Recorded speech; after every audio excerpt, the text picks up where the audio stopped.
আসসালামু আলাইকুম। তো চলে এলাম আমার কেক রেসিপি নিয়ে, যেটা আমি আমার ছেলের জন্মদিনে বানিয়েছিলাম। তো ফার্স্টে ২ টা ডিম নিয়ে নিয়েছি। আমি ২ টা ডিমের বানাবো আজকে। ডিমটাকে কিছুক্ষণ বিট করে নিয়ে এবার আমি ১/২ কাপ চিনি নিয়ে নিয়েছি। এই চিনিটা আমি ২-৩ বারে দিয়ে এটাকে বিট করব ভালোভাবে, যেন চিনিগুলো একদম ভালোভাবে গলে যায়। চিনিটা ভালোভাবে গলে গেলে এবার আমি এখানে 1/৪ কাপ দিয়ে দিচ্ছি সয়াবিন তেল। এখানে আপনারা বাটারও ইউজ করতে পারেন। দিয়ে আবারও একটু বিট করে নিব ভালোভাবে। দিয়ে দিচ্ছি ভ্যানিলা এসেন্স। এটা আমি যে কৌটার ভ্যানিলা এসেন্স সেই কৌটার মুখের মাপেই দিয়েছি। তারপরে দিয়ে দিচ্ছি বাটার মিল্ক। এটার রেসিপিও আমি এর আগে একটা কেক বানানোর ভিডিওতে দিয়েছিলাম, তাই এবার আর দেখাচ্ছি না। এবার আমি ২ কাপ ময়দা নিয়ে নিব, বা ২ কাপ আটা, যেটা দিয়ে আমরা রুটি বানাই সেটা নিলেই হবে। নিয়ে এটাকে আমি একটা ছেঁকনির সাহায্যে ছেঁকে নিব ভালোভাবে। আর আটার মধ্যেই দিয়ে দিব ১ চামচ ভর্তি করে বেকিং পাউডার আর সামান্য একটু লবণ। এবার শুকনো উপকরণগুলা এই ডিমের মিশ্রণের মধ্যে ২ থেকে ৩ বারে আমি এটা দিয়ে আস্তে আস্তে ঘুরিয়ে ঘুরিয়ে, যেভাবে আমি করছি ভিডিওতে, এভাবে করে কিন্তু মিক্সড করে নিতে হবে। আর হাতটা যে একদিকেই ঘোরাতে হবে, এলোপাথারি ঘোরানো যাবে না, যে কোনো একদিকে ঘোরাতে হবে। তাহলে কিন্তু এটা অনেক সুন্দরভাবে এই ডিমের সাথে মিশে যাবে। একটুও লাম্পস থাকবে না, মানে দলা পেকে থাকবে না, খুব সুন্দরভাবে স্মুথলি মিশে যাবে। ভিডিওতে দেখুন কত সুন্দরভাবে এটা মিশে গিয়েছে।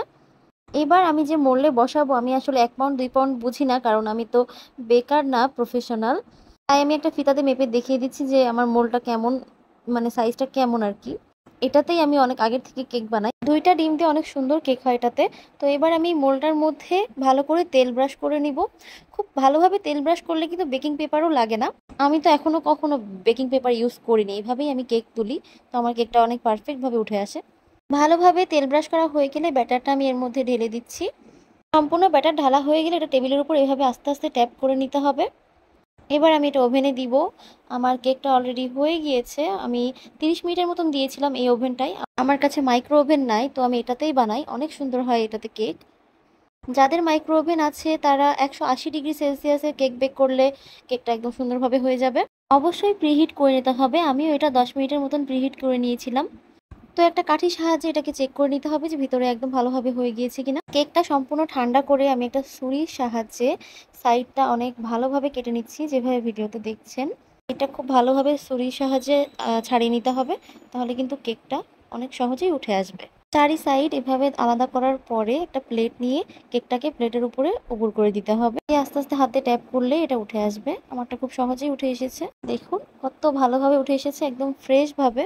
আমার কাছে কেক কাটার নাই, এজন্য আমি একটা ছুরি দিয়ে আস্তে আস্তে একটা হাত কেকের উপরে রেখে কেকটাকে ঘুরিয়ে ঘুরিয়ে এটাকে কেটে নিব খুবই সাবধানে। আহ, আমি এভাবে অনেক ভালোভাবে কাটতে পারি, এজন্য আমি আর কেক কাটা ছুরি কিনিও না। তো যাই হোক, ছুরির সাইজ হিসেবে আমার কেকটা ভালোভাবেই কাটা হয়েছে। একটুখানি বেঁকা হয়ে গিয়েছে, কিন্তু এটা কোনো সমস্যা না, এটা কভার হয়ে যাবে।